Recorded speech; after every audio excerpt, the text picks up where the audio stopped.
Ladies and gentlemen, boys and girls, hello and welcome to the Chicago Gallery Cabaret. Hi. Hello. I am so not used to starting on time, but you guys are all just coming here like little spring chickens because it's spring. Can't you tell it's 30-something degrees outside? It's springtime.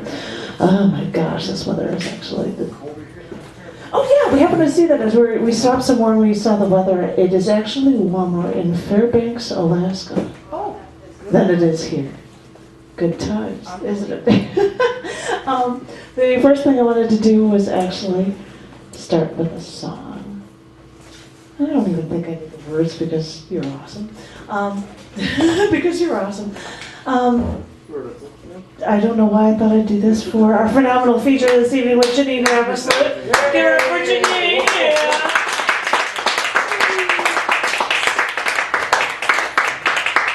So for some reason I thought I'd start with a song, and I wanted to do Leonard Cohen. This is Coming Back to You.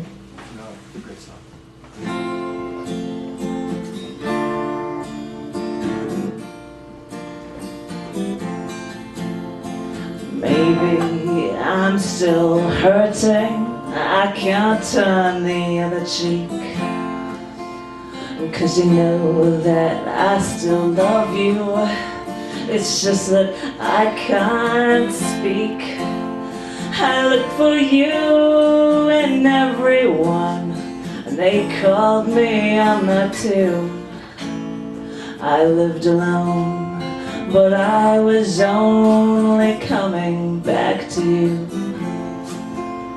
They're shutting down the factory now, just when all the bills are due.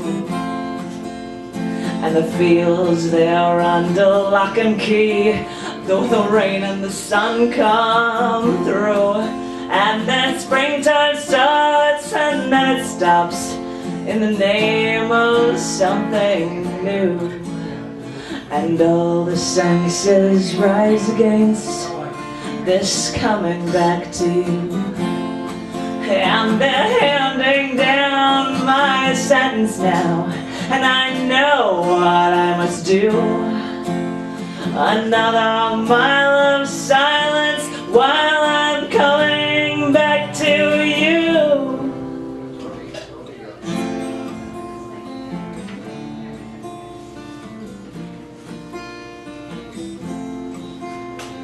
There are many in your life, and many still to be. Since you are a shining light, there's many that you'll see. But I have to deal with envy when you choose the precious few who left their pride on the other side of coming back to you. Even in your arms, I know I'll never get it right. Even when you bend to give me comfort in the night, well, I've got to have your word on this, or none of it is true. And all I've said is just instead of coming back to you. Yeah.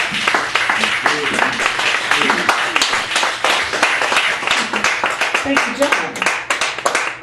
Give John a thank you. And give John a thank you. Thank you very much. I don't know why I wanted to do that, because I thought it sounded pretty. And it was about wanting to be with somebody in some way. And so I'm like, oh, I'll do that for Jenene's thing. I don't know why.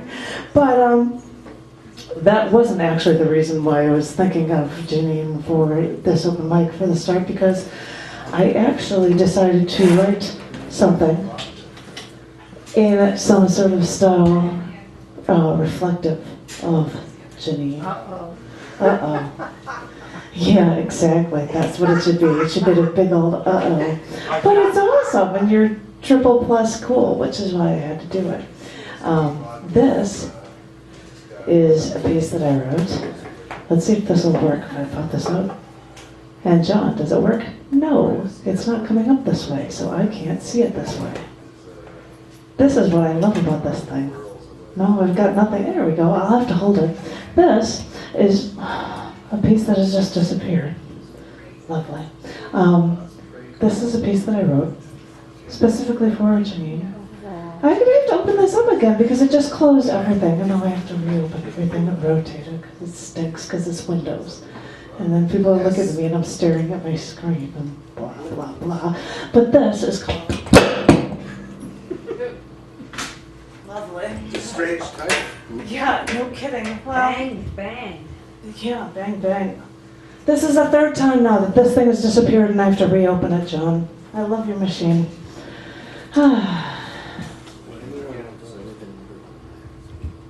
That's okay, because I have to reopen this every single goddamn time. This is why... Yeah. Okay. You set that up because it won't work this way. Now I'll go try it this way. I'm like, well, that would explain why it fell apart. This is the very extreme sestina variation. Oh my gosh, this is sestina variation. Extreme, called holding hands. Wow. When we're walking down the street in stride, and our feet pump out the same rhythm, and our shoulders are almost touching, and our hands seem to brush up against each other for one brief moment. In that one brief moment, he reaches over and takes my hand. He slides his fingers around my hand, and I feel him move along the palm to my fingers. When he moves along my palm and my fingers, no one knows what it feels like then, when his fingers curl and hold me tight. Well, it feels like pop rocks. You know when it feels just like pop rocks. You know when it feels like when that candy is sliding down your throat after you let it explode and it's still on your tongue and it's tingling. And it's still on your tongue, and it's tingling. No one else is eating these pop rocks, and no one knows that tingling feeling. And this is my little secret. And I love keeping this little secret when I feel this feeling like never before. And it makes me want to laugh and cry, because when I look around the room, I know no one is eating those pop rocks, and no one knows the feeling when he's holding my hand.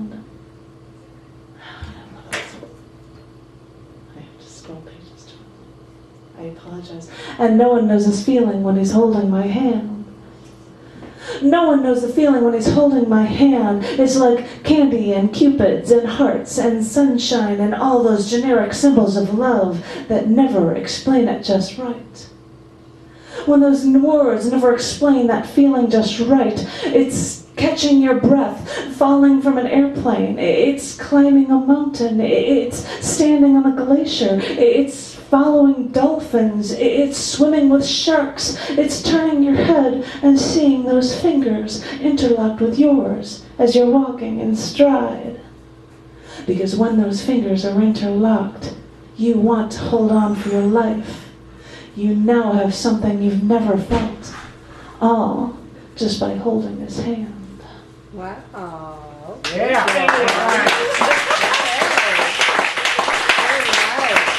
I apologize for difficulties with this. And I am going to let you guys all know that, well, I should probably actually talk a little bit of business first and say I've heard President Barack Obama making speeches that they're going to be making sure that privacy is ensured and the NSA isn't going to be actually eavesdropping on phone calls or anything like that. And I wanted to let you know that I am not working with the NSA and I am spying on you, and that is why this entire open mic is video recorded, and it is going to be a video YouTube clip and probably a podcast after we get tired of Janene's podcast this next week. So I'm giving you all ample warning because I'm watching you and so are cameras and blah blah blah. So I also have a number of, because I'm working on 100 haikus and I'm almost done and I want to get some of them out of the way, I think I'm going to read one in between every single person as I come up here just to get them out of the way, because I've got a lot of haikus, because I got 100 of them, blah, blah, blah. So, the first person I'm going to call up, though, and you're not getting any haikus this time, is Len. So I hope I can't even see into the crowd. Len, where are you, my darling? Are you here? Do I see him? Physically, if not mentally, yeah. Oh, there you are. Sorry. All the lights are right. No, get up here. Get up here, Len.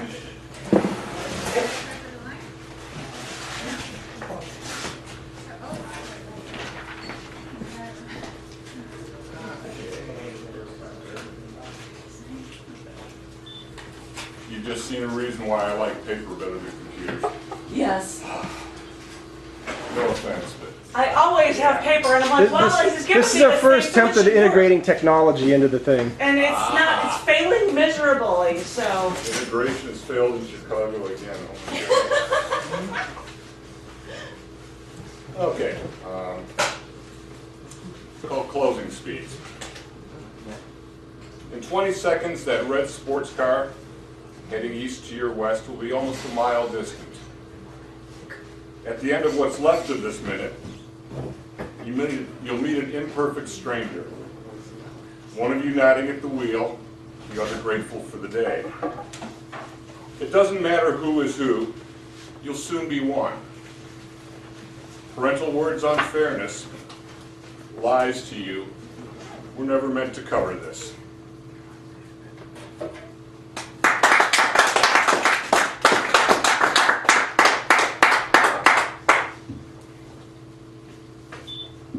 A lot of my work deals with the apocalypse, and the apocalypse is the end of any world, whether it's a relationship or the end of civilization or whatever. It's called After the Fall. In those days, the ones that came before all this, before the sudden, always random survival of a few, we collected things. Not a hoarder's gold, but a magpie's glittering treasure. Some clung tightly to rare coins or pieces of paper that were equivalent. Paintings, sculptures, cars, graceful carriages and shoes, as though traveling these empty roads backward in time. Now we have what a horse can carry. Clothes for the changing seasons, the evening's meal, its needs, a photograph of our Carmelita, and, yes, a book of poetry.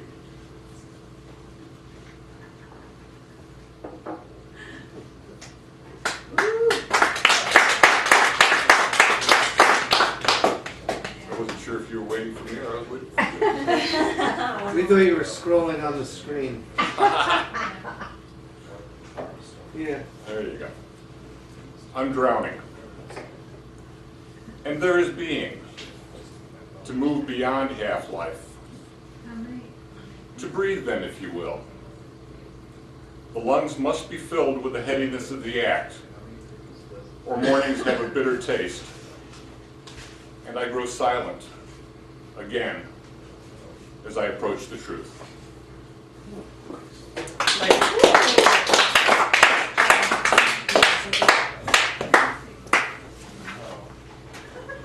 Oh, when he gets out of my way, I think. Thank you. You are the best. Now I've got to try to cue these up for appropriate people. Because I know who the next guy is, and I've told him who he's ready for. I am drawn to you. This attraction I feel makes you a force of nature. Please give it up for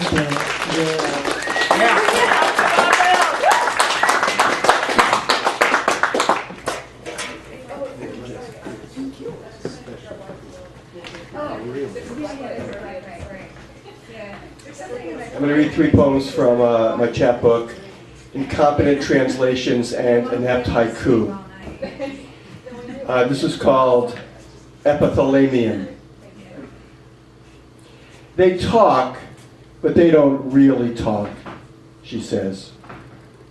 They fuck, but they don't really fuck, he says. They've been together a long time, friends say. Marriage is passé, pedants say. That is, wrote Shakespeare. Whatever is right, wrote Pope.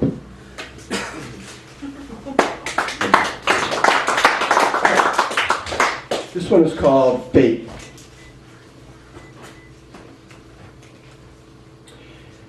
Comes as a handshake, a pat on the back, fingers through your hair, a nibble on your neck, a kiss on your lips, a tongue down your throat, a hand in your pants.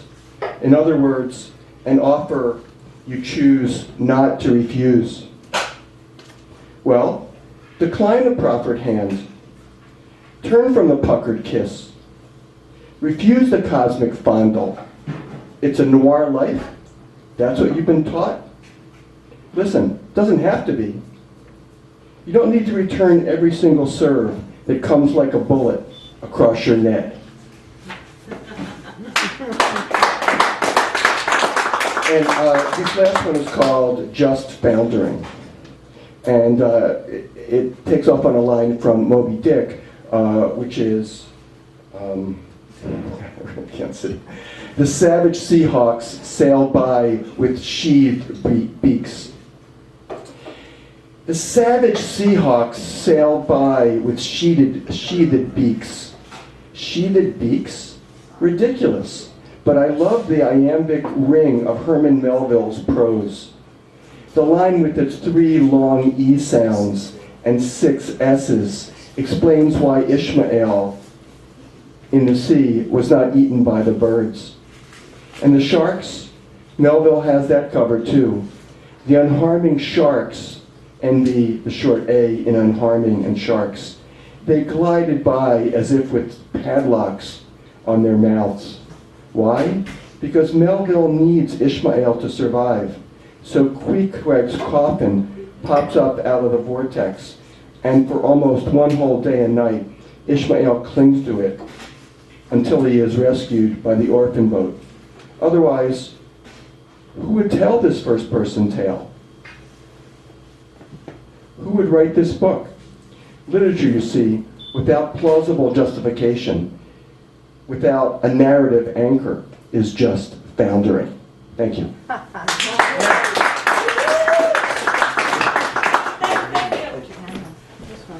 This is what I get for using technology instead of hard copy. As I said, any of these haikus really don't have anything to do with the upcoming open micers, like Tom. But this is just one. This is everyone.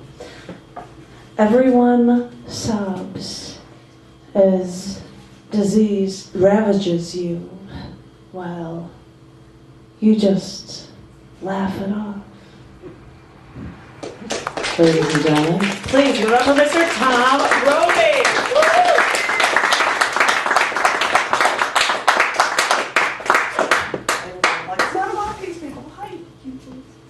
No laughing you off, baby. So, and tell the NSA to keep on listening. I need all the listeners I can get. Thank you.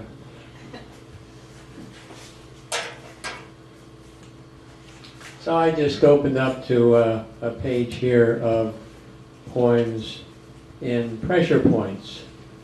My latest book and my last book, not my last book. This is a Dreamscape, 9 a.m. reveille.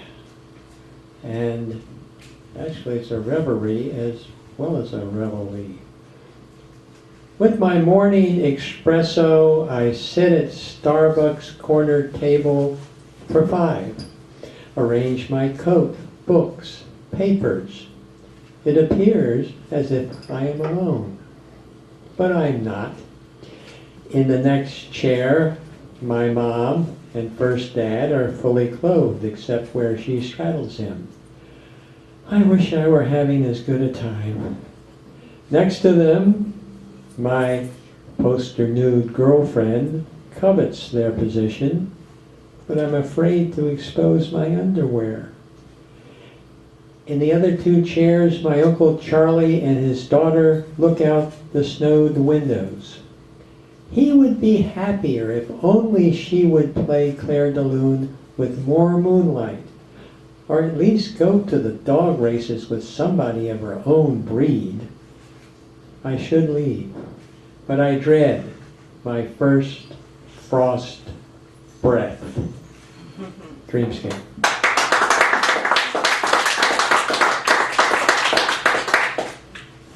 Thank you. And on the next page is a triolet to nowhere. If I can get the light on it correctly. There we are. This platform holds my shadow in dim light, beside black tracks which run from dark to dark, and makes it hard to see what I should write. This platform holds my shadow in dim light. No narrative of hope to set things right. On darkness, it is hard to leave your mark. This platform holds my shadow in dim light, beside black tracks which run from dark to dark, triolet to nowhere.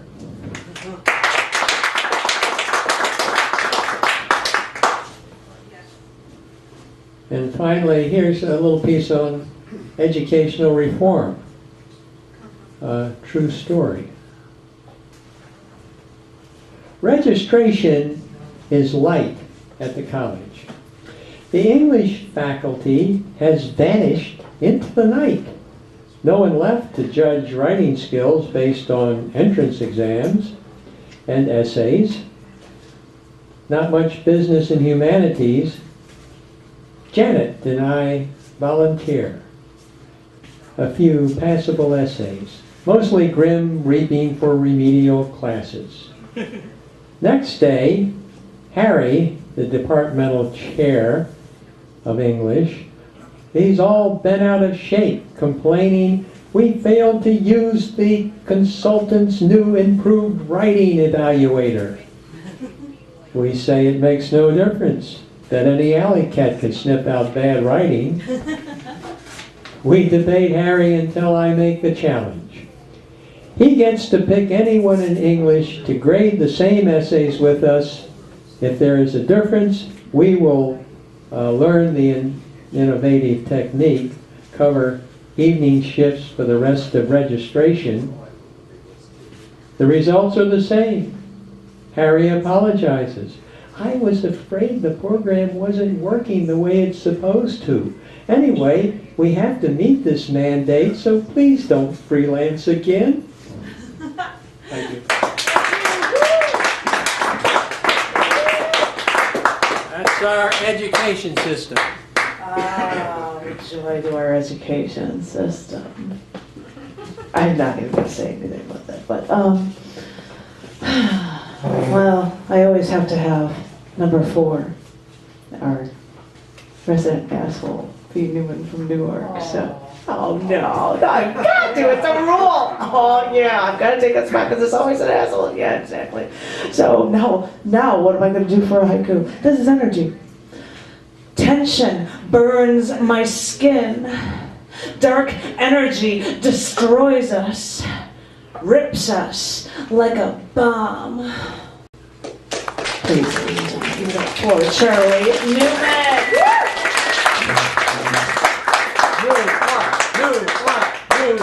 New art.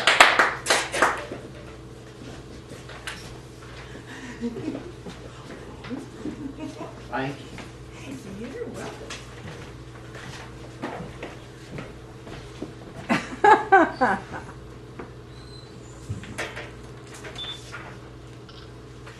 Obama saying that stuff, I think it's just plausible deniability. They're going to keep doing it. He's just going to say, oh, I can't put his stuff. Nothing tastes of sin, no victim is unquestionable or vanishing in a cellular world tinged with relentless innuendos, fragile excuses on the way to a minor extinction, while my God ravels, unravels, re-ravels existence like termites hinge, unhinge, rehinge, graceful doll who are words unneeded, needed, needless, re-needless, needy, dis-needy, misneedable one by one, redistributing today's version, slow, so slow I almost filled my need to know I never could cut it, no matter what exaggerator was waiting, spreading latent factualist Freud understanding, attempts to pin pinball machine discriminations. Hell, just obey the fucking boss.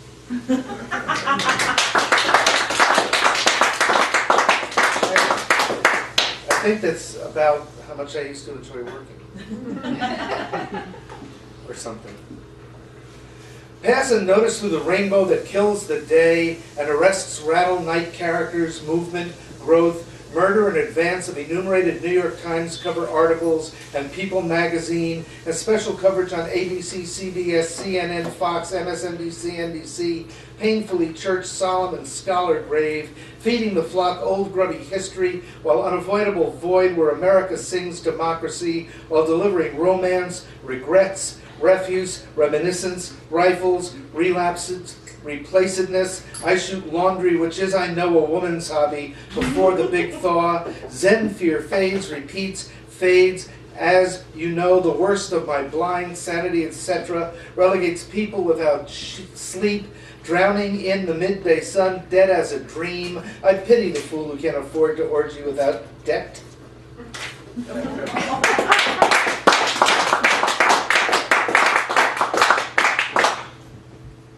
This is about my love of zoos. Not zoos, not Zeus? Right. Okay. Zeus and I haven't been speaking for years. Just checking. Just to be sure. But I like zoos because they smell good. Trouble ain't no thing. Is shattered, naked, disremembered, discombobulated, redundant. One halo left over from better days, tinkers until crucified, makes delirious history repeat, history repeat. History Tyrannosaurus, out of focus, retro neo-futurist, hocus pocus, stuck in simpler times. Replay, replay, replay, replay, replay. Trouble ain't no thing, is shattered, naked, disremembered, discombobulated, redundant. Off of focus, neo-retro-futurism, pocus, hocus, stuck in simpler times, victory in ambiguous entrepreneurial street fights surrounded by expectorations, rickety rack, slipshot, anista, imaginality, never-ending poetry, unannounced mementos tumbled between typewriter keys on one or another side of my bedbug life. Slow word, hide-and-seek trembles, I can live without it if I could live without them. A woman floats, is gone, loses herself in mumbling, sweaty love where caged canaries are stray dog tough, so much, etc., blank reflections, amorous regrets, releasing innocent, hospital anecdotes, hazard piles of nightmares, still life anonymity, and hypochondria's cheap champagne, and 1,000 unnamed alternative circumstances choke you down like bait, chase you about like endless pills until all that's left is an ambiguous shred. Stop your fucking whining. Much more, etc., etc. Innocent hazards of gulping, wide-eyed panic, shuddering, suffering prayer works fine for the big dogs on this little hunt, but we're barely litter runs. Vulnerable old lovers, devastated with no regard, no excuses, admit any wrongdoing, refuse to take credit for honorable deeds, spew blizzard words and second thought exits, hollow verbiage, replaced nouns with adjectives, verbs with adverbs, evasion with avoidance, antioxidants with aerobics, no matter. Kaiser Sose says, ignore the capillary fine line between blessings and curses. Love, obsession, art, murder, gentrification, hypnosis, class action theology, original Babel sin heart attack. I long to chant positive and stylish, revealing Polaroids lie scattered center stage. Time to exit stage left or use your free zoo pass one last time. I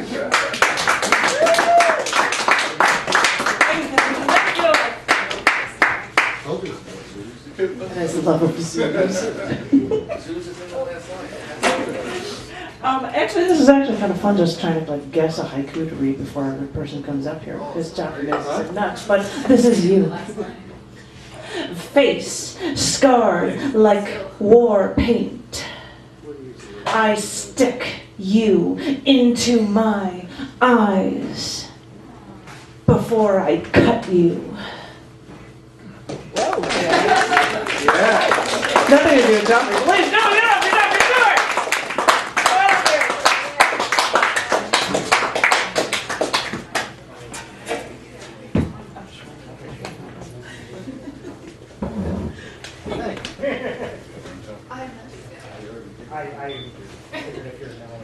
I'll do three. Two of them mine. The first one from the War Crimes Times.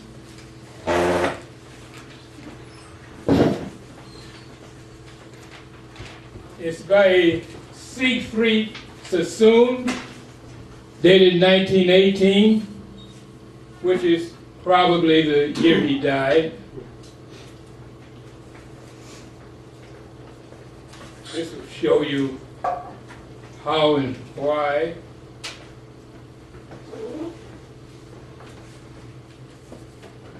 The title is Suicide in the Trenches. I knew a simple soldier boy who grinned at life in empty joy, slept soundly through the lonesome dark, and whistled early with the lark. In winter trenches cowed and glum, with crumps and lice and lack of rum, he put a bullet through his brain. No one spoke of him again. You smug-faced crowds with kindling eye, who cheer when soldier lads march by, sneak home and pray you'll never know the hell where youth and laughter go. Siegfried Sassoon.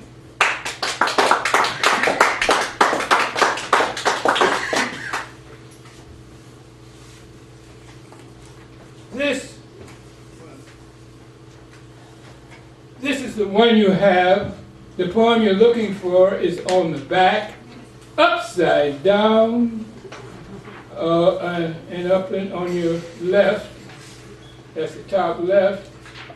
It has no real title, but I stole the title from a famous French poet, using it as my first line.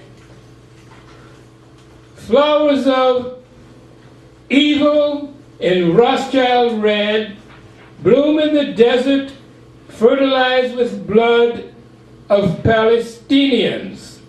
Survivors disadvantaged by revenue flows from tax debasing inequities, stressing the American weight of strife. Boycott Israel.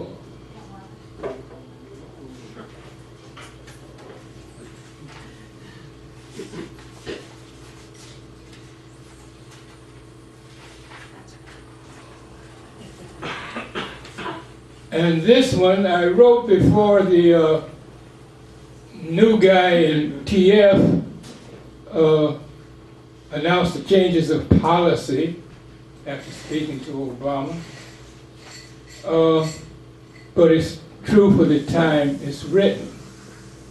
The title is Welcoming Spring. As the North Atlantic turns the sands of the beaches where the Marines wade ashore in Afghanistan, the same waves, icebergs in the distance, lapping the western shores where the Russian church began in Ukraine, where Nazis and racists, having learned whatever from David Duke's inputs into Obama's racist foreign policy, prepare to exercise with NATO, compatible with IMF looting East Ukraine, or maybe sparked by feminine powers of diplomacy in the Council for Security, a war, despite the calming words from an ambassador of the Nigeria, whose function mainly is to loot the Nigerian people more egregiously than the British imperialism, which opts out of the Syrian civil war against the Syrian people required to suffer for the impunity of Israel, collecting unwanted asylum seekers resulting from its neo-colonial mischief in Africa. The way NAFTA-ized Mexicans survive thirsting deserts to access the metropolitan sources of undocumented miseries. As waves of NATO member troops inundate the sands of the Sahara, Central, and beyond the meaning of undroncratic autonomy, I thought I saw equinox weeks ago. But as the sun moves north of straight east, my calendar tells me that it grayly marches in 0 days' time, dusting the unawakened parking lot with snow.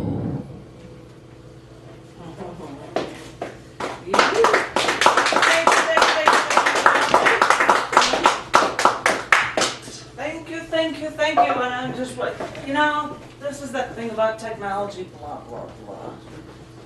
I don't think I'm going to be doing this that much more in the future, but I'm like, what am I going to bring, like a different page with every haiku? I didn't feel like a goofball. This one I thought was appropriate, especially because what I'm going to do right afterward. This is jobless. People ask for change, and you're jobless with no money. What do you do then? Welcome to Country the way it is now. Well, I will tell you what you do now. You put your life savings into this little bag because we've got a phenomenal feature from Jenene Ravesloot. Please give it up once for Jenene Ravesloot. Oh yeah.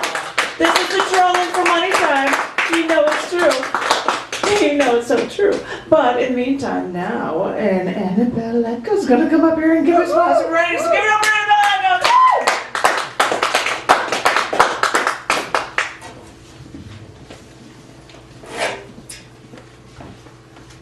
This thing's not really Okay, I'm actually off work this week, so I actually hand wrote my poems. Wow. Yeah, I didn't use a printer or anything, so. Unmanned combat air vehicle, UCAV.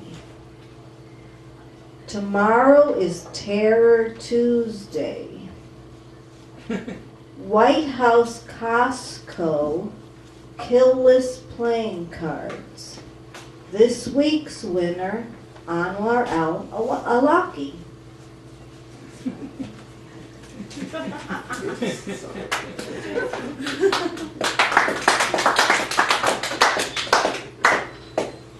Strawman begs the question, hayloft romance or haystack needles?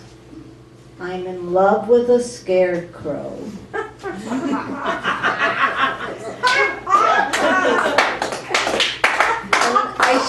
say this, but both of those poems are for Jeremy Scahill, okay, the writer of Dirty Wars. He gave me the ideas for them. Okay. Twitter alerts and eavesdropping bases. 12 voices protest 12 archives at Channel 54 News Group. Gallagher Nasty, Rootkits, Stephen Fringe. Haptic window shock and probe while Ping May Lovey performs at Nexus 365 nightclub.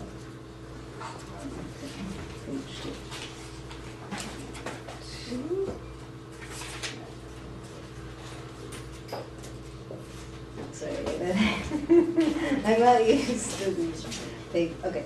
U Siphon randomly orbits his privileged number 9 paymasters. Fluffy the obese cat, codenamed Capex, kills Commodore 64. 8 sarcastic friends of the Four Fingers salute the pervs. Disclaimer number 14 infected the Jedi automated system. Please eagerly reply to proof number 13. I just wrote that's why it's kind of confusing. Okay, I wasn't going to read this, but since it's Girl Scout cookie time, I wrote this in 2012. Okay, Anonymous Cookie Anomalies 2012. A complete list of 2012 cookies. Shout-outs. Girl or box. Do-si-do, girl or box. This is my favorite Girl Scout cookie quote. Not only do you get a chocolate fix from Thin Mints, but you get a breath freshener too. 2012 is the year of the girl. Every cookie has a mission. Try our free mobile cookie finder app for your iPhone. Most popular Girl Scout cookies with photos. What is or was your favorite Girl Scout cookie type? Lemon chalet creams are often confused with lemonades. Take the Girl Scout Internet Safety Pledge. Thank you, Barry Munch, and thanks a lot. Those are all cookie names. Thank you and thanks a lot. Oh, funny. Thank you. I think I'm one of the weirdos that never really ate good Girl Scout cookies. I was never that. I've never had a Girl Scout cookie. What? I mean, I don't. And everybody's like, oh yeah, it's Girl Scout. And I'm like, really? I never really ate them. I've never had one. I was a junior Boy Scout in high school. We had to be so we could have this safe driving because we were doing things and in order to do that you had to become a junior Boy Scout. So I signed some paperwork and well, it was that, but that didn't mean dick or anything. Anywho, I am trying to think of something appropriate for the next open mic. Or this is a haiku called "This Is Only a Test." There are other cookies. Sorry. During the Cold War, the states wanted to test nukes by bombing the moon. Wow. Dead serious. They wanted to bomb the dark side of the moon. I'm like, what? Are you crazy? Anyway, sorry, the little nuggets that you learn. But now, guess what? Now you're up for some Bob Lawrence. Give it up for Bob Lawrence!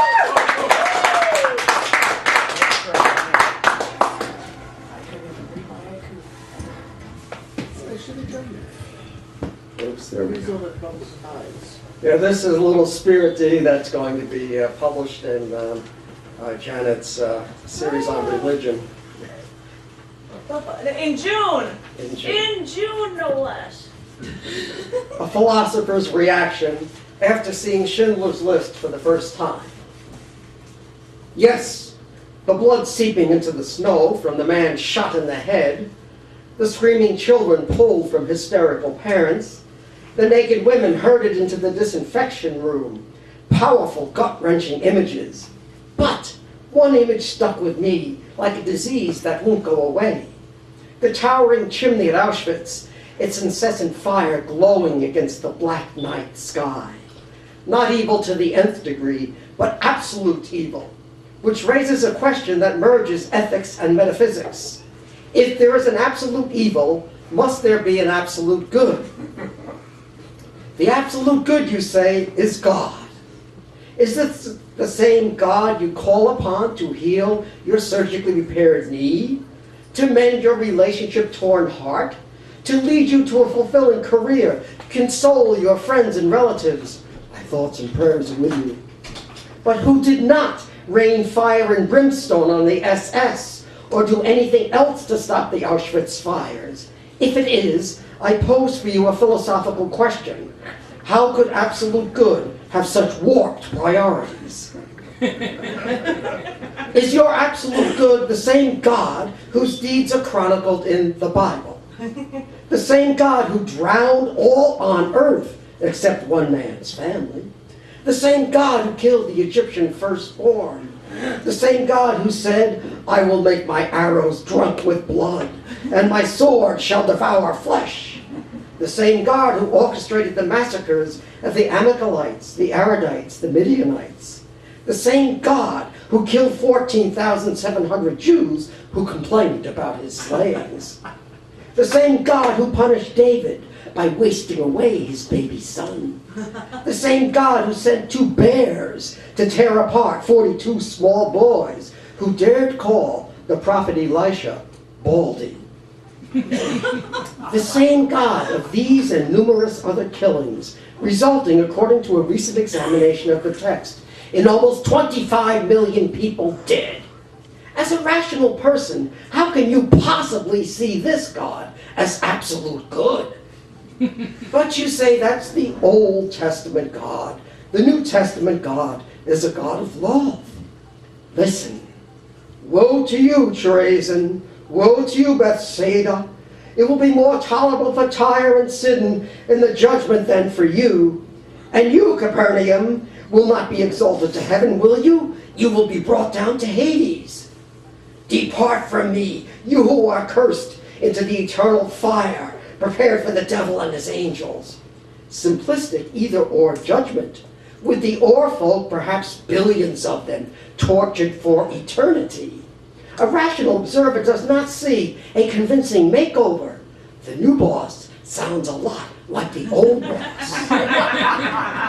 But take heart, for all the power of evil, the good does advance, from harsh punishments of the Bronze Age to the Universal Declaration of Human Rights, gradually, like evolution or an eroding wind, not through the laws or whims of an Orwellian deity who devours human flesh in the name of love. May such a being, an apt model for nations that bomb in the name of peace, be truly imaginary. But through the courageous action of imperfect men and women, like Alice Paul, resisting forced feedings in jail to help bring women the right to vote, Oskar Schindler risking everything to compile his list, Martin Luther King resolute in the face of impending death to fight for racial equality, an end to war, and economic justice. Absolute good, then, is as gossamer as Plato's realm of ideas. Let us look forward to the day when both become mere footnotes to philosophy.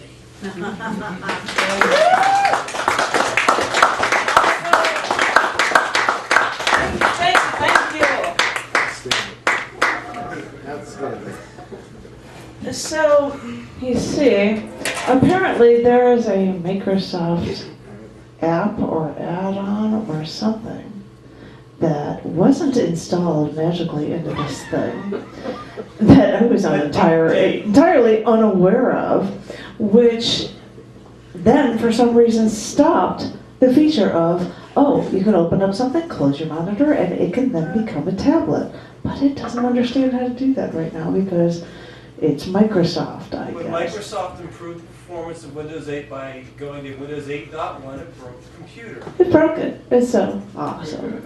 Double plus good. Something run by a man. But that again isn't, well, I shouldn't say that there aren't that many women around here, but for that rant, I've got to do this thing called misogyny. Sorry, I have to. He loves his daughters, but wishes his wives could have given him a son. This is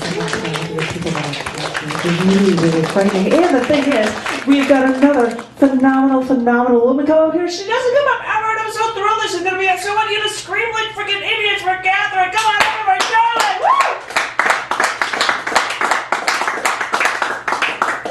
Anti-misogyny. I got the thing out. Give it up. That was very amazing. Thank you. Okay, so I don't do this very often. Yeah, but it's awesome that you're here. Yay! Yay! So I get the sense that you all are deep philosophical thinkers. Oh, you're so wrong. That's a persona. So I'm going to start with one that, yeah, it's still a work in progress, but I'm trying to get deep for you guys, so that's where I'm going with this. Okay, so it's called Angels Dance. They say angels dance on the points of needles, and it used to be that people tried to count them. But dancing on needles sounds like a demonic thing to do. I imagine them all there, hands linked, shedding stardust and brimstone, silvery angel silk swirling against blackened demon hooves, their feet stamping and flicking, through reel after reel. They look like nymphs and satyrs from a book, only some flirt and never put out. They laugh and laugh, whirling about in mad orbit on top of an infinitely fine, sharp spike. I think we're on that needle with them, balanced, precarious, one toe touching down for a whole body's worth of weight and sin. We just don't know it most of the time. But occasionally, and these are occasions, there comes a moment as infinite as the room on top of that needle, a tiny blip of our lives when we are aware of that which we exist through and exists through us. More than anything, it is oncoming absence, some stubborn surety undone and embarrassed, that brings this vision into clarity.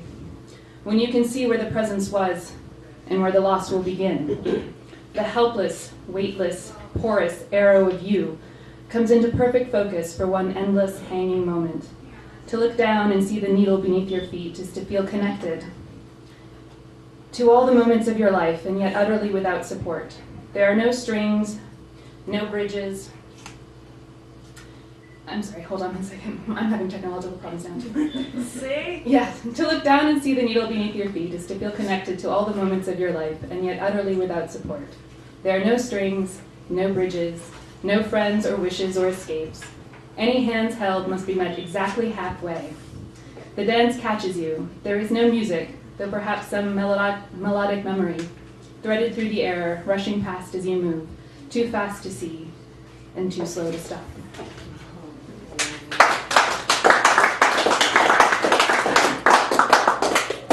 So now I'm going to go back to the emotional stuff. That's what I normally write. Yay. Yay. Philosophy and emotion. So this one is about, well, I guess it's kind of obvious. It's called Metaphorical You. And I'm not normally this hubristic, but there it comes, you know. I'm supposed to write about you using metaphors like willow trees and dump trucks taking out the garbage, or a pieta made out of sad triangles. I'm supposed to compare you to seasons and beautiful, unattainable things like the ocean, or a king's crown, or the sunrise. You're supposed to be reduced to a clever witticism, while I will be an empty moor, or a ghost ship, slipping through the mists with tattered sails. I would be the sunset, or a painted collection of drooping ovals. But I am also the trees, and the rotting of dead things. I am the moon, the sun, and the stars, and the storms that rock all ships. I am the teeming sea and the boundless sky. I am every season, from frozen stem to boiling stern, and I am all the points and all the curves. I am everything there is, the beginning and the end. There is no you, only what I make of you.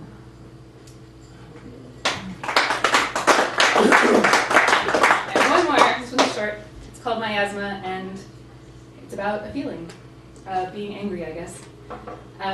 Ill temper, ill wind, last legs blowing rough with spittle, regret hot through the rushes, pursued by an angry mirage wavering along the perimeter, like something vital you forgot to do, ready to take over and turn the tide, only returned 1,000-fold. Even as your own sweat exudes a humble halo into the wet, heavy air climbing down your throat along lungs already filled with blistering words and bile, the last moment is wiped away, hiding the face you left out accidentally that stared up at the sun with accusatory eyes, open-mouthed and empty. Ooh. And she just rushes off that stage. Awesome, awesome, awesome. Thank you so very much. And I hope you come more often. I really do. You see, I'm not a Windows user, and the only time I use is whenever I edit this video so I can broadcast you all like mad. Because I had a free laptop from when John went to school. He got a free laptop, and he said, here, take it. So I used it for that. And then it died, and then John's like, I'm going to buy me a new laptop, and it's going to be a tablet as well. But then he's like, oh, I'm going to go to India, and I want to have a tablet with me, and you're going to need something to edit a video with, so here, have this thing. And I'm like, oh, cool. And it could be a tablet as well, and it isn't even that, which is so awesome. So I think we're going to have to resort to my paper again. And I love the fact that somebody is around and taking pictures of things. I think that our feature this evening took a picture of me, and I happen to be holding a beer in one hand and my pitcher in the other and laughing my ass. And I'm like, oh, priceless. And I'm like, oh, God, I think she's going to take a picture, so I'll try to act like I'm smiling and watching the stage while I'm holding this. Well, you look beautiful, though. I look all awesome with my liquor. I have no clue. Now I have to think of this one before I call it Michael Hoag. This is Knees, K-N-E-E-S, knees. Bring me to my knees. Make me shake in fear of you. Force me to break down.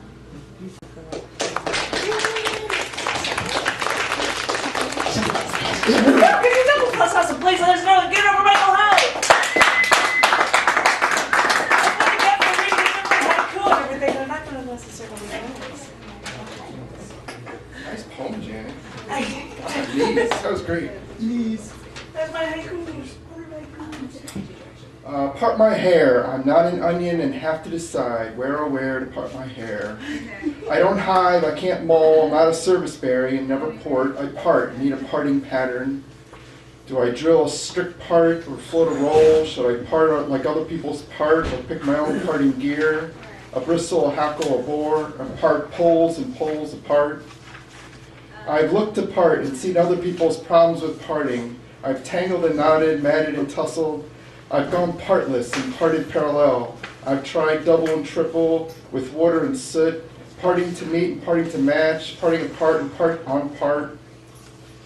Well, people got apart, people with skirt and people with a dress, people part together and people part apart.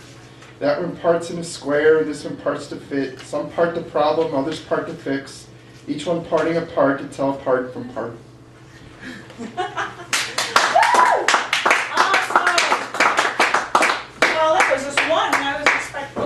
Because stuff I'm walking around, I'm going to tickle your belly because there's no way.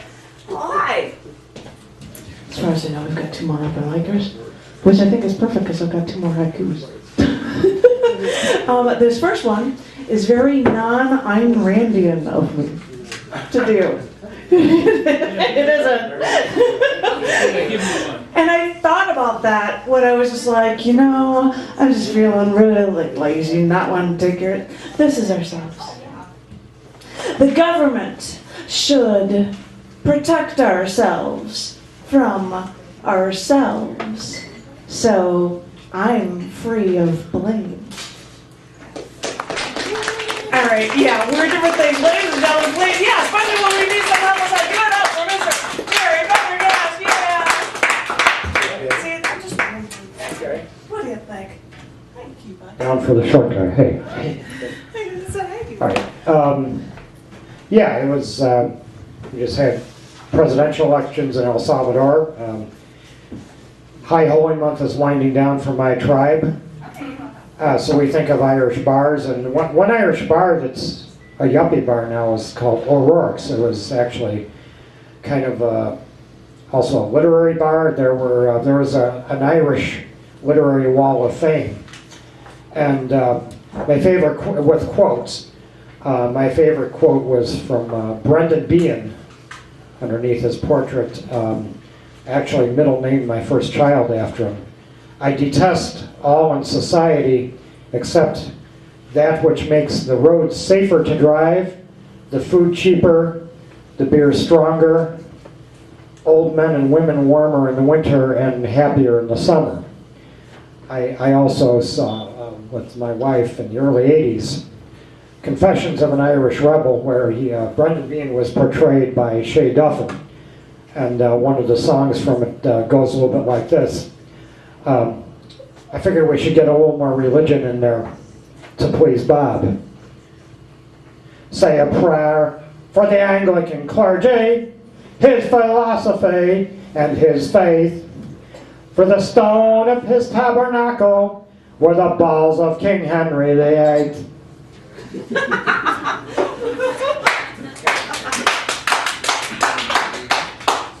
We had the Olympics, well, even though it was the Winter Games, this is an open letter to a young woman who had died at age 12 who might have been an Olympian.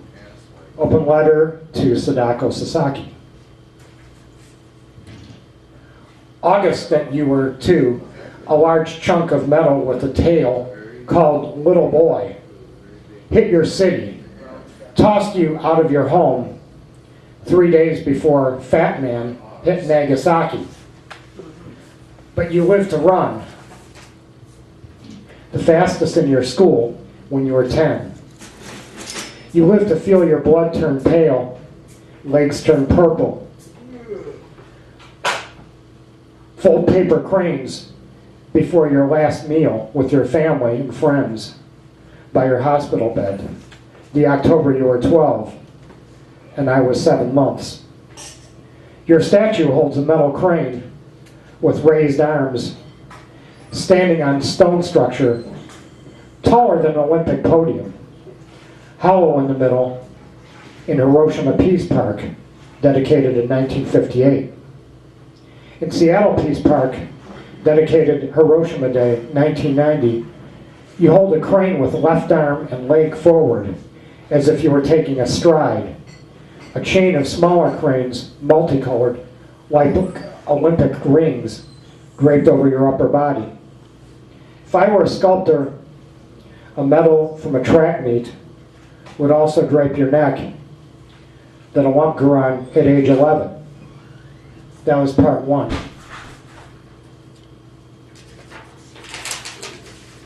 Two, my first Summer Games memory is from Rome, 1960. Long jumpers landing in sand. I wonder now if a jumper's imprint is like one left by a vaporized body. You would have been you would have been 17 that year. I remember Tokyo, 1964, October, the month you died. Gary Gubner from NYU, arms raised in a completed clean and jerk, shot put sailing from his shoulder. I imagine you at age 21, running in the same stadium. If I were a painter, I would portray you in a lighter, shadowy image. On a track with opponents and teammates, a crane flying above the shot put. Fukushima, quake, tsunami, power plant explosion. These are the images that were on my TV in 2012. I see a young girl running through the streets near Fukushima, another near Chernobyl. Are T cells growing inside their bodies? Can any treatment defeat them? Is your spirit with them? Will they be nameless? Because these disasters were not caused by bombs.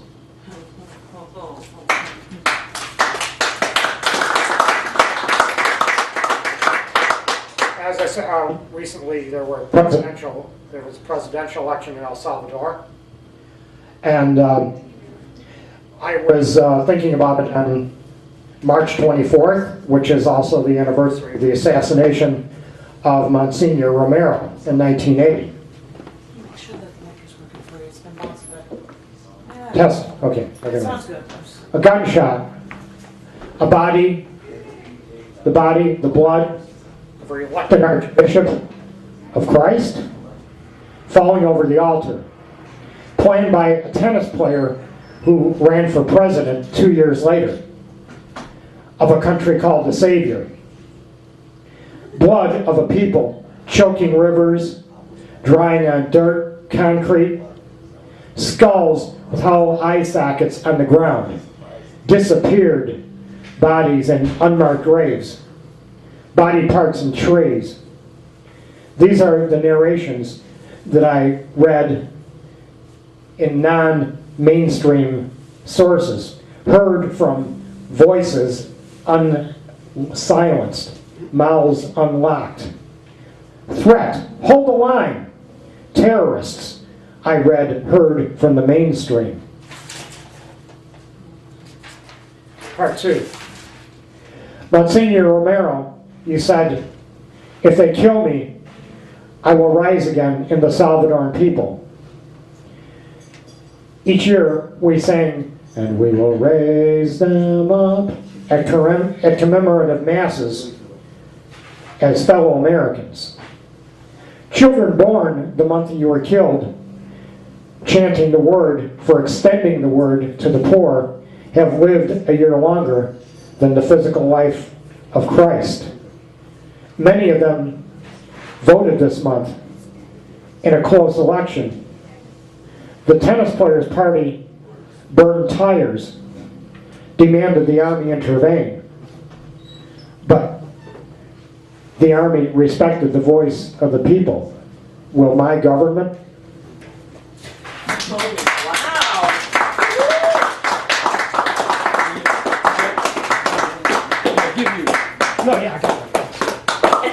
I don't have hands. I'm like, I'll just clap on a big old belly. Who did that? That was awesome. Very good. I like it. Thank you. I've got one more open mic, which means we've got lots of time because I actually started early. Get a load of that. Which means that if anybody wants to come up and read anything else, because although I really like hearing Jenene Ravesloot, I don't know if she happens to, I've got a set that happens to be 50 minutes long. I know it's supposed to be 20, but, so if anybody wanted to be able to come up after our final open micer, Patrick Hurley. And lucky for me, I've only got one more haiku left. So, this one's called, oh, and by the way, I'm sorry, John happened to really like this one. I said, oh, I know what that is, that's cool. Anyway, this is called Errors. I miss the needle, magnifying the scratches, playing what's not clean.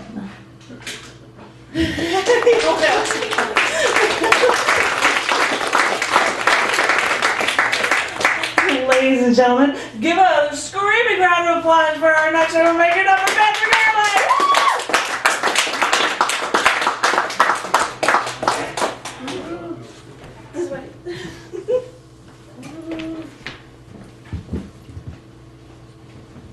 I'm going to read from a book that I have copies of, Screws Fall Out.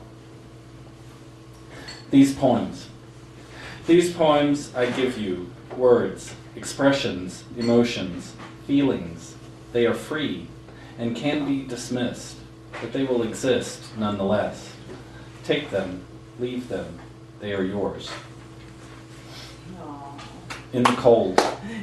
We are in the cold, shivering our existence, gasping for something solid, holding the familiar.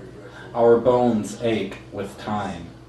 We, wide-eyed, yearn for rest, for peace, for sleep. Close your eyes, it is coming. Sparrow. Sparrow on the twig sings of hard winters, snow and ice, while all around is frozen decay. Sparrow sings of something in the ground, pushing up, reaching out, while crusts of bread lie in wait. Sparrow sings the same songs of chatter, looking for love and new nesting stream. So many years, the pain, the loneliness, the longing for release, for pleasure, denied, withheld.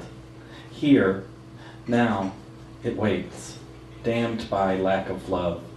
Love lost is not better than no love. To not know you would have been better than knowing you in this way. So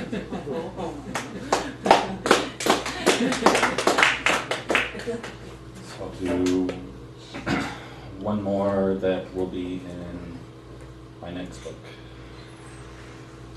As I said, you want a little more time, and I won't have to call you up again. So you can do that. What we could do, Janet, is I could read, and then if people want to start to read again. We could do that as well. I think we should do that. Okay. Ouroboros. The closing in, cramped, small space. It is here that revelation is had. Remove everything, start over, fresh and clean. It doesn't take long for the new leaves to fall and rot. You turn them over and over again, but it just ends the same, decay and rot. Turn it over in the new soil. Fertilize the new idea. The phoenix flies again, but we all know how it ends. The meaning of life revealed, so simple. Remove everything, start over, fresh and clean. Park yourself in broad, open spaces at night with a clear sky. There you are, small, so small, not even a blinking light in the navy blue abyss of the expanding universe. Spread out, back to the ground, high noon, eyes closed, your palms flat in grass. Sun warms your face, you think, this is life, as you breathe deep the meadow. Still so small, just an image of the blood in your eyelid to help acknowledge existence. The meaning of life so easy yet so questioned. The obvious is always hard to accept. It must be more complicated. Life's meaning cannot be simple when the science of quantum mechanics is unexplainable in simple terms. Remove everything, start over, fresh and clean. Carefully select the items that transcend the metamorphosis, then pack it all up and do it again. There came a time when you just wanted to cry. The release of tears, giving comfort unknown, to be held by your father, mother, parent, relief and release, and you wanted so bad to cry, to feel the tears, taste the salt of life on your tongue, but you couldn't make it happen. Something stood in the way. Some pride wound around experience. This thing could not happen, and the relief it would give was not attained. You break, numb, no tears, collapse, fetal, then, as a flower after the cool shower, raise yourself to bloom in full. Life's meaning revealed in this experience, but rejected by its simplicity. There is no answer to why beyond because. Yes, simple, so simple. Now what? Oh,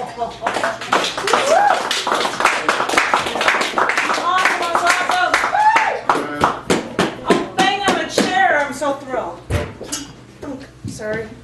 I just thought enough to get comfortable because nobody knows what's going on. We've decided, because we're like, the deciders, I'm the decider. We've decided that it might make more sense to have the feature run, and I figured I might as well get comfy, for giving a great introduction because I think everybody's really excited and I got a great crowd here going for this one on Pro Feature. Ladies and gentlemen, the only reason why I feel bad that she's the feature is because she couldn't be a part of the open mic because I like the ladies around and she's so double plus awesome. I really enjoy her. I really enjoy, as of recent, the performances that they were having at their place for individuals. I went to one within the past 6 months. I'm like, that's really cool. She's been doing a lot of stuff as of late, and she does a lot of great interactive work with other people, and in the writing that she does, she's been doing short stories. Tell me about the Scarborough. But I think everybody's heard about that, but I'm going to stop just rambling about how cool she is. Well, we're going to start our salons up in after April. Might as well have it in the nicer weather, no kidding. So we'll be definitely doing that and inviting people. I think I probably had the last one before like the storm struck for me. But that was actually very, very cool. And it's also very, very cool. And I think I said this 2 weeks ago, and I was like, I'd love to hear the way she says things rhythmically. And she's like, don't do that, you're making... And I'm like, I'm not making fun of you. I apparently like it because I was just writing something and trying to do something in some retarded style similar to it. By So the it was... way, your sestina is very cool. Well, thank you very much. I'm glad you like it. And I also think you're very cool. And I think everyone here thinks you're very cool. So ladies and gentlemen, please give it up for a great feature. If we have time after, we can have more open micers. But please give it up for Jenene Ravesloot.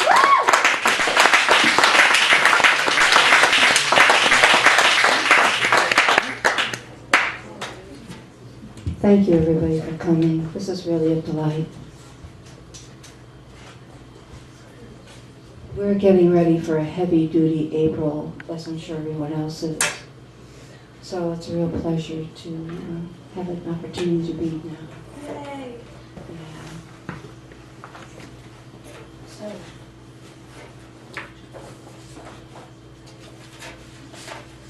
I'm going to start off by honoring Bill Yarrow, a favorite poet of mine. And he did a It's Like poem that was quite wonderful. And so I thought I would do something like that too. So mine is simple. It's simply titled, It's Like. It's like rolling a pair of pips against a backstop. It's like playing losers' cribbage. It's like a game of mahjong without the wind tiles. It's like Old Maid without the bluff. It's like knuckle marbles played for keeps. It's like holding a poker hand with one pair and no value. It's like a game of spin the bottle played alone. It's like a side bet in Caribbean stud poker. It's like noughts and crosses minus the O's. It's like doubling a bet after every loss. It's like playing chicken on a backcountry road. It's like betting against the house. It's like losing a game of Russian roulette.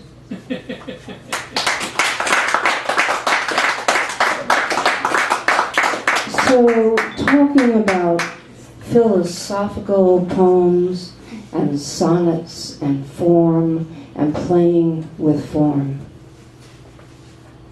But this is truly a sonnet. Winter. We walk together through the snow. We talk to fill the silence. We need to kill every minute. We need to hear ourselves talk. We walk and talk.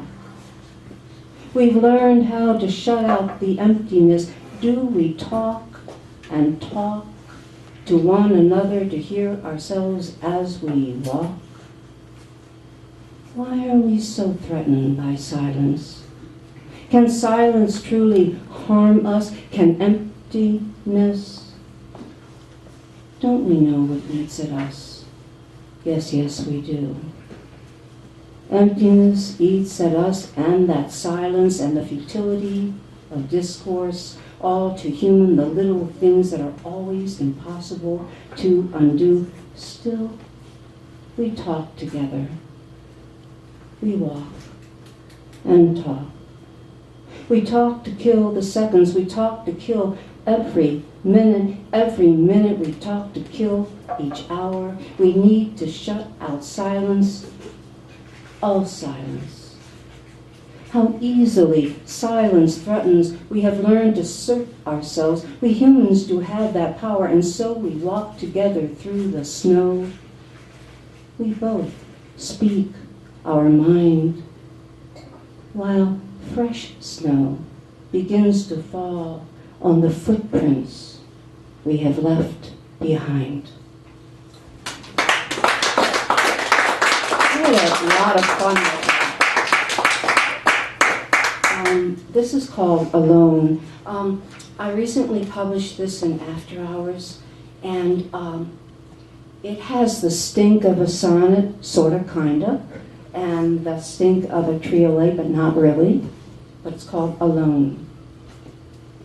Another summer rolls to its end. A cold wind blows across the sand. A shell slams shut. A faded door. There's nothing but an empty shore, so what's the use now? Why pretend? Love's a torn net you cannot mend. What's broken will not hold again. This you cannot ignore. Another summer rolls to its end. And since there's nothing to defend, unfold your arms and gently bend to gather driftwood as before. Watch pairs of seagulls reel and soar above the roiling, seething strand. Another summer rolls to its end.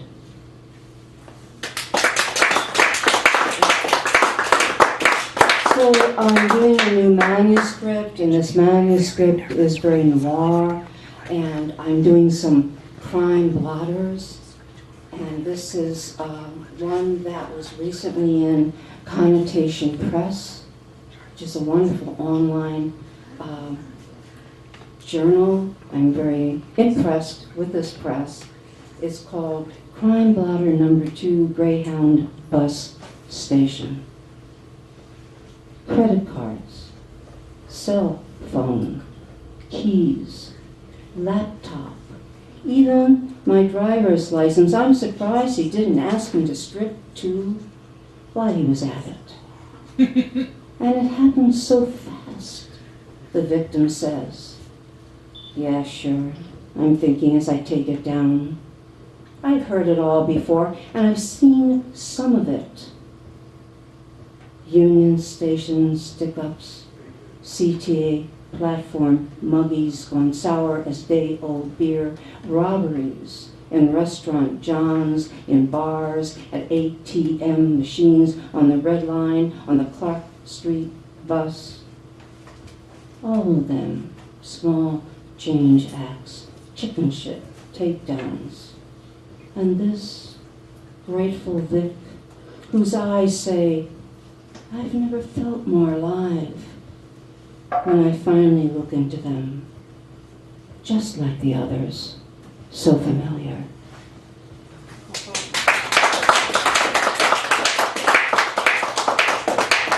Obviously, when we all read crime blotters, I'm sure a lot of you do, accidentally or otherwise, there's always someone stabbing someone. Always. So this is titled 34 Times. When she woke me up, she was screaming, find the title to the card, damn it. We began to argue. They say I must have stabbed her 34 times before they broke down the door. I don't remember.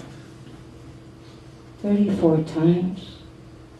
I'll take their word for it. Me, I can't remember a thing except those screams and the sound of an airplane flying overhead when the cops broke down the door. I told them, explaining.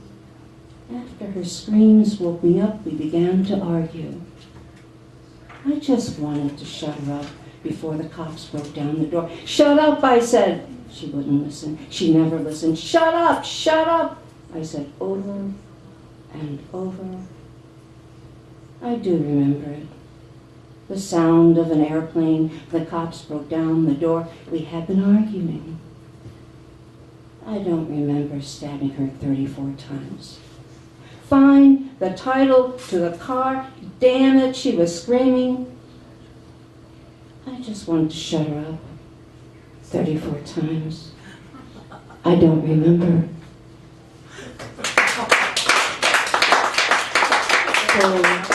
For a slightly different movement, I tried a ghazal, which I'm not that much of an expert with, but I do love the form.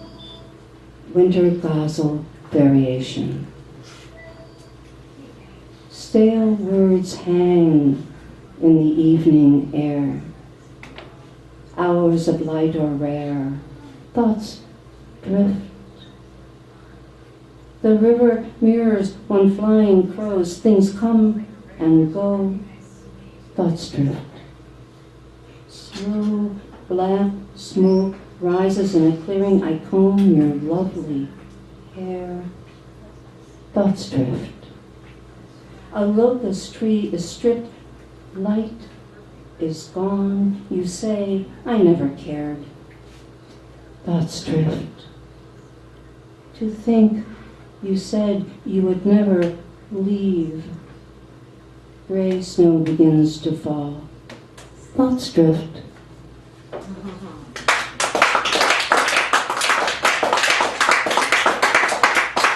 Thank you. This was on a Poetry That Moves is a contest, and the poems that win are put on the Pace bus line. And so this was one of the poems that won a gift.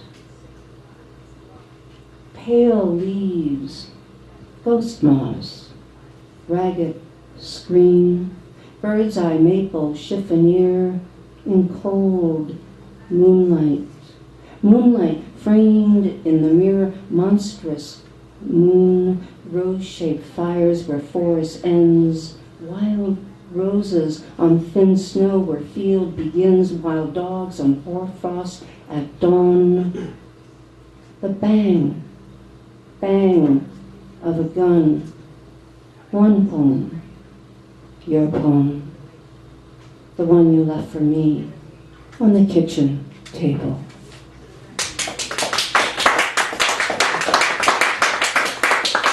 So I recently wrote a book called The Chronicles of Scarborough. Woo, Scarborough! Sorry. And this is this is a prose poem from there called Another Dream About Scarborough. So Scarborough's looking down at me at dawn says, your future is finished. I cock one eye open like the hammer in a reel. Philadelphia, Derringer, look up at him, feel one bony knee pressed on my chest.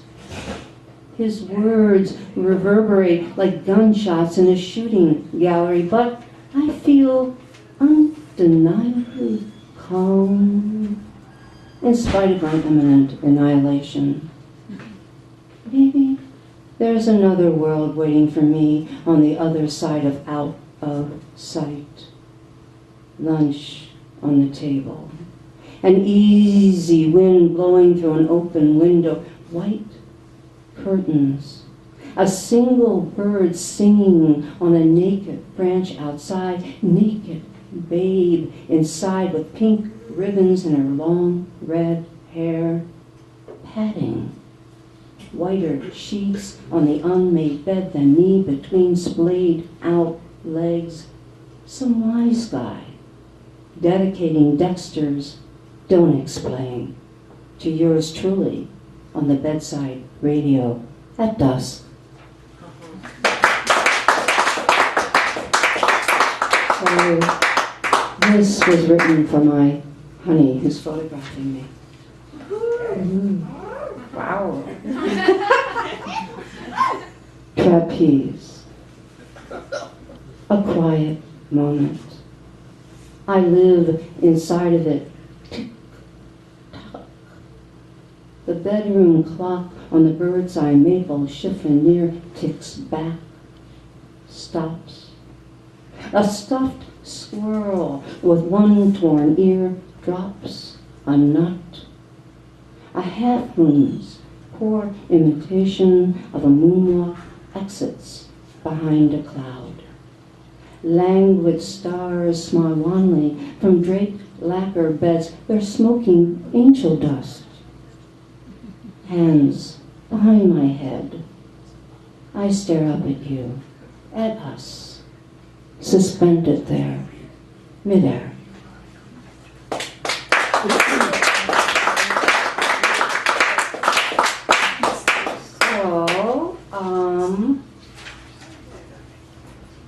Exact Change has been very kind to me and has published several of my poems.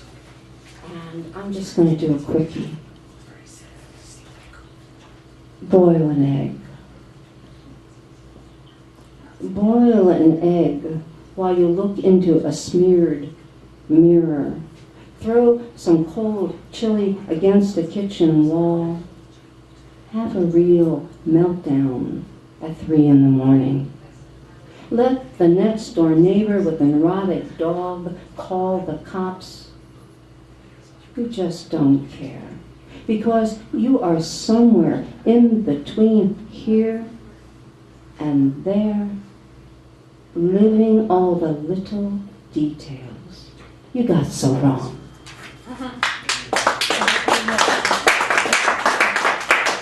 So this is actually 3 actually true vignettes that was recently published again in a wonderful journal connotation, and it's called Flash. And it's in 3 parts. Flash 1. The Irish cop would visit once a month for an hour. He'd ring the bell, climb 3 flights of stairs, then he would simply sit and stare while she sat on the unmade bed in a long white satin slip that was cut on the bias, too. The whores raised their skirts and fanned their crotches to let you know they were hot, hot, hot.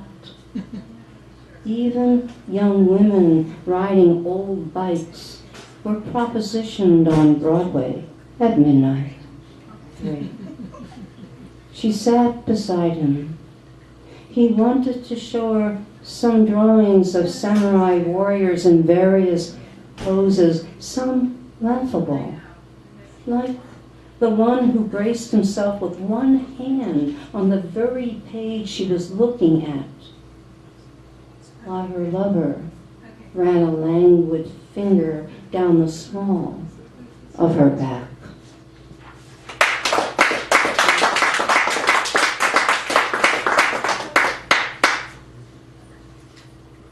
Thank you very much. I'm going to do Slider Worlds.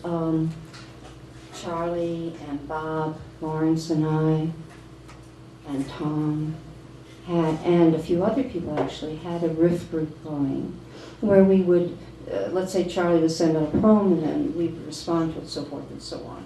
So this is out of that riff group, and so I owe it to everybody for this particular poem. Slider Worlds, in 3 parts. Eddie.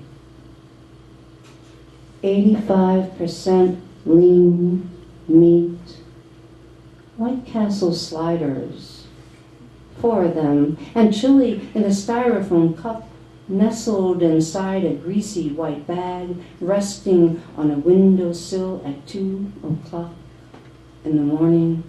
Your feet propped up on the bed, rolled cigarette clinging to your swollen lip, while cigarette smoke jumps through circles.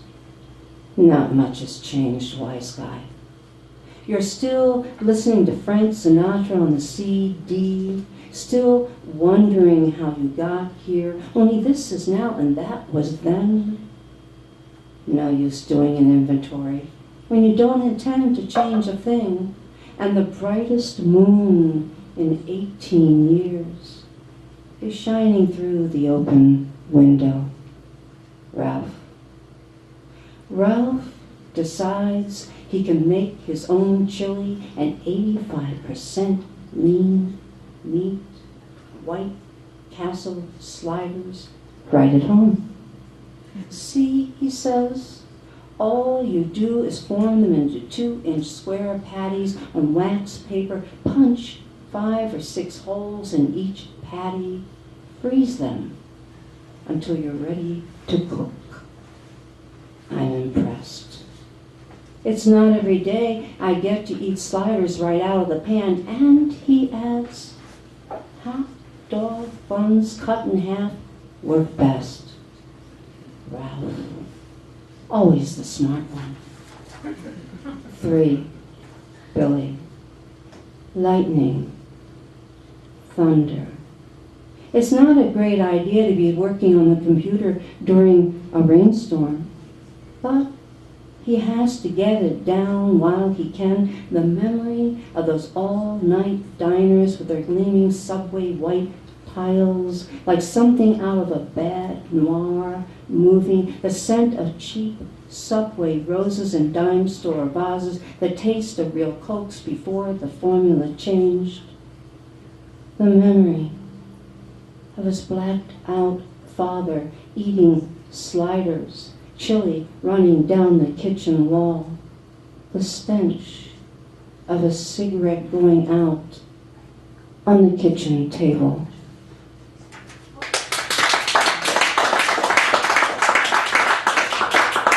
So I never thought I would like Arizona, and I have to tell you, I'm besotted with Arizona, actually, especially the desert part of it. And I visited there several years ago and was stunned. And so this was influenced by the desert. Pantoum 911. The neighbor's parrot screams, "There's been a crime." The white oncidiums burn in their pots, they've been hexed. But it's here on the bed you lie, you toss and cannot rest. The white oncidiums burn in their pots, they've been hexed. The tides push in and out like a spoon.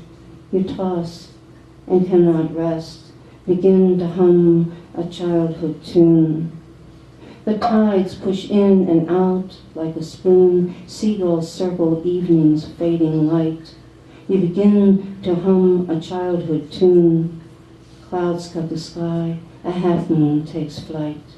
Seagulls circle evening's fading light, but it's here on the bed you'll lie. Clouds cut the sky, a half moon takes flight. The neighbor's parrot screams, there's been a crime. And what I want to explain about this is that was where I wrote this poem, which is an odd contrast to the desert, but it sort of brought up these images for me somehow or other, cannot explain it. So that's Pantoum 911. Thank you.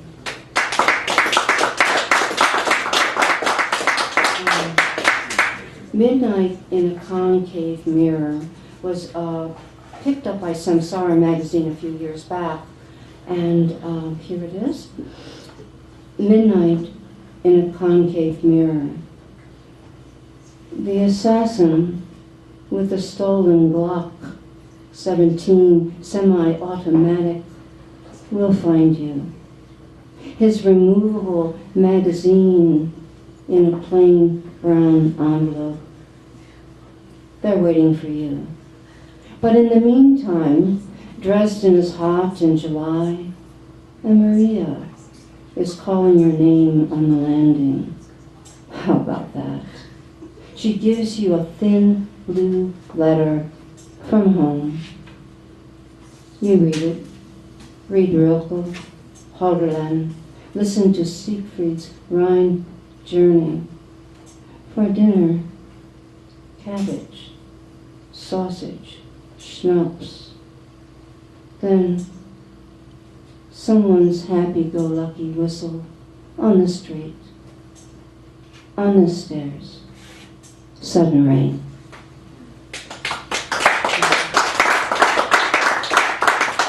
Thank you very much. So this was from this magazine, which was an online journal, that Bill, you were involved in very, very much so. You were one of the editors, were you not? Yes. Yes? So this is titled The Defectives, in 3 parts. The subway roses in a dime store vase. Wild Irish rose bottles empty on the floor on the bed. Broken glass, recriminations. 2. Diego on the street. A hole in his heart. Shots. More shots. Slow motion getaway.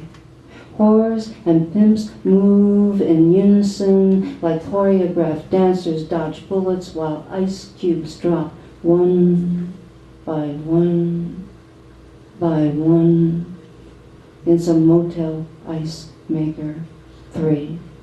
Dog, this freak show isn't over. Here's to life below the morphine lies. Pinball machines, distorted mirrors, fun houses, impossible rides, arms thrown up in I surrender poses. Tunnel love. Your uncombed hair on the pillowcase. Blood. More blood.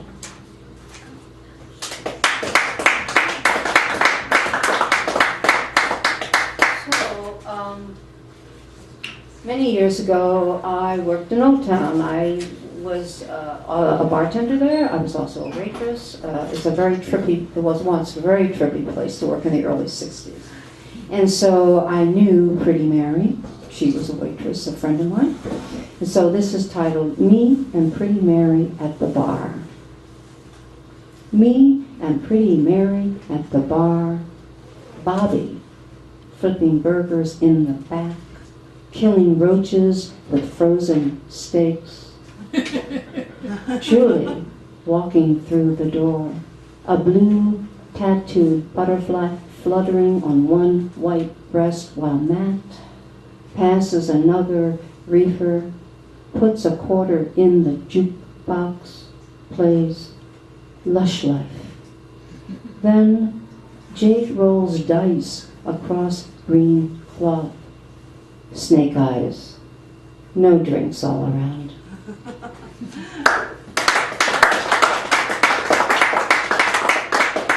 So, this is another one out of Scarborough, and Scarborough. New York City, slice of life. No different than LA. Or Chicago. Same bum sleeping off in a pawn shop doorway. Whiskey bottle stuffed in his hip pocket. Same rat running against an invisible wall. Same disfigured dog dying in an alley.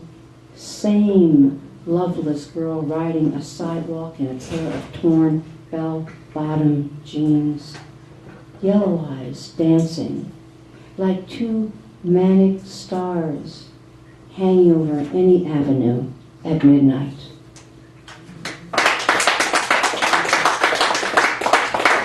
I'm sure many of you knew Effie Mahopoulos, and a very interesting poet, and she died a few years back, and so I wrote this. She was my first mentor, and a very challenging woman. But this is Obscura. She had long, beautiful hair. Anyway, Obscura. Wave. Wait. Wait. Wave. Something comes, then goes. I feel it. A hand at the nape of the neck lets me go. Where was I held? Right here. A hair clasped in a closed locket. A landscape caught in the lens of a pinhole camera. Utterly still, I blur at the edges. Wait. Words slip away. A whole world. What remains? A hair stain on a bedroom wall.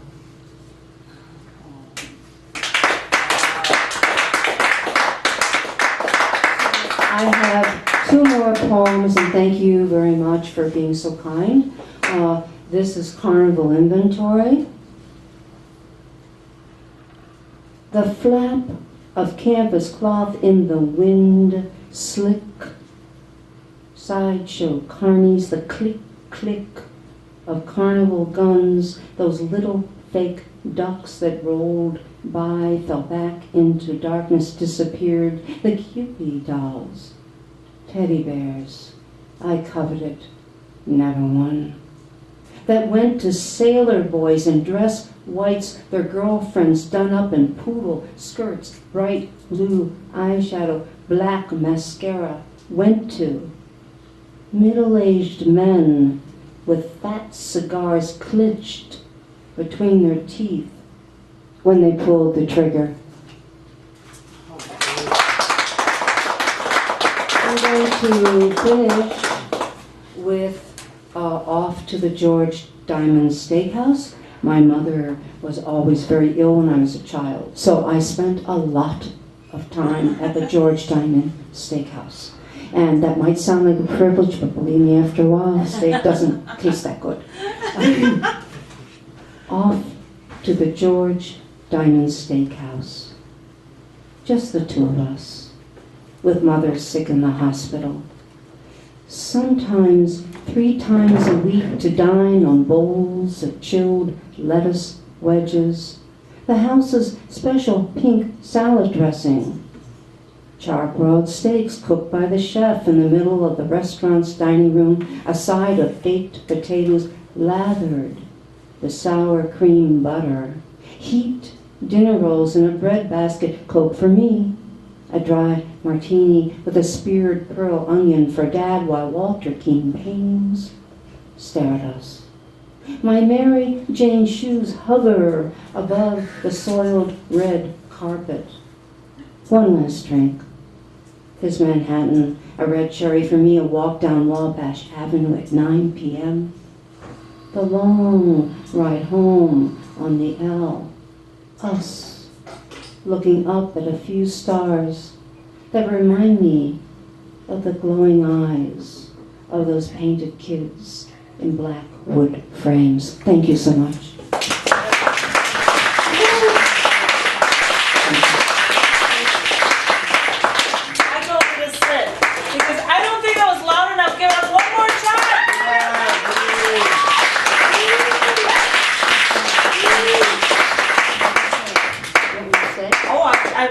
Here because I think it's really strange. Oh, I gotta have to grab another mic because she's keeping that mic by her. Da-da-da. Because I happen to have the. Oh, this isn't even on, is it? Yeah.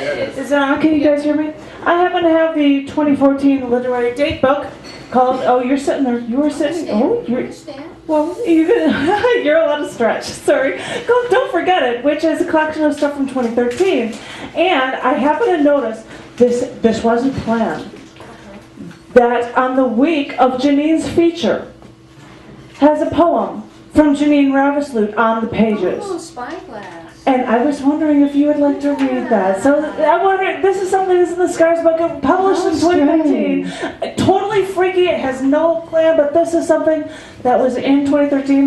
Well, let me tell you a little bit about this poem. I normally don't do this, but as a child, I lived on Fullerton Avenue, and there was a hotel across the street from my bedroom, thank God. And I would spy on that. So this is titled Spyglass. I have a little opera glass. Spyglass. Bare legs pass, but not completely. Pass beneath the half-turned down window shades. Pass the man in Levi jeans. The woman must be saying something he wants to hear because he puts the paper down beside him. leans forward in his chair. Thank you. I was really good.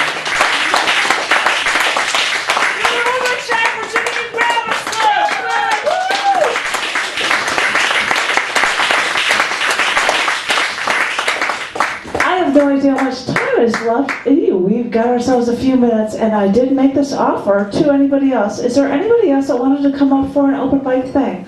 I have one thing I could read, but I'm giving it for up everybody else first.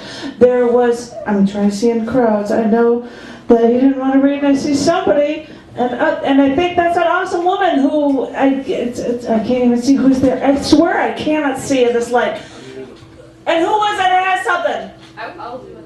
Hey, Garrett, come on up here, my love. We got another roll. Hey, get the women on up here. Yeah, come on, my love. Hey, you got a chair. Oh, hey, you got a chair. Okay. This is just because I never come, so this way Awesome. I take advantage of it more. Exactly, please do. Okay. Unless it's wrong for me. How much is there not very much? Okay. So that was really, really good, and I think I want to be like her when I grow up. Okay, so this was, I'm just doing this because I never come here, so I need to take advantage of the opportunity while I'm here. So this one was actually done on a dare by a friend of mine who is very male, and it was after a discussion about rap, and he dared me to write this with a number of terms that I had to include in it, so it's kind of an exercise. Yeah, so let's just see how this goes. Okay, I'll try not to go too fast. Maybe, like an ass, you crashed through a pane of glass that shattered and cut your fastidious behind while I fought the urge to thrash you further and splurge in an innocent beating. Meaning, I hate the way fate has thrown me a plate of your bones to gnaw like thawed meat from last week, replete with worms and inappropriate terms of consumed assumptions. Bake and quake in the light of my hate, a little golden breakfast bargain of shake and fake the kitchen, tasting like plaster and making me faster to spit and hit the bitten, chewed-up version of master you'll never be. You cramp my style and hinge the smile of your crooked teeth through which you wheeze appalling cheese and seething breaths, angry snorts and short retorts, reports of hidden alibis and crazy lies dropped at your twisted feet, please. The point is not your twitchy nose that knows no foes but the bitches below your hairy thighs, or your eyes so light and flighty, watching the plight of your fellow man.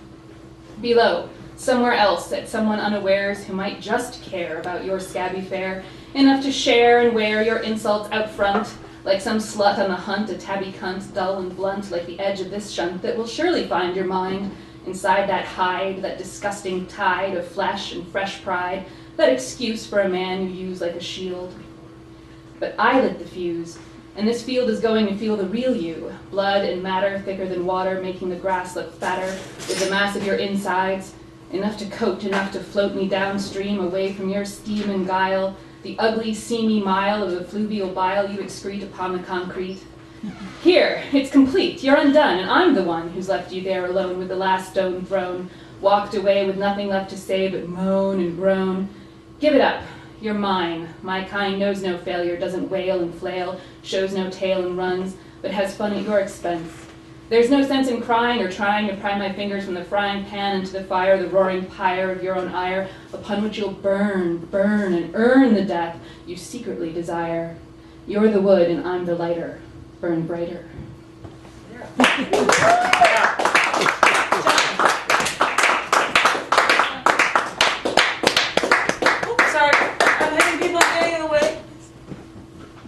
And thank you very much. And I should say something about the upcoming features. And everybody's all laughing and talking and such. Before I think of anybody else, because we don't have that much time left, I should mention something about, oh, this is awesome. This is the staticky microphone, awesome, of upcoming features. We have got in 2 weeks. Welcome to April. It might not seem like winter then, since it's spring now, and it's like it's warmer in Fairbanks, Alaska, than it is here. We saw that on the weather report. Look, what? All right, this is killing me, this microphone. But in 2 weeks, Sid Yiddish is coming. And now, the last time he was here, he had a band coming here that was all in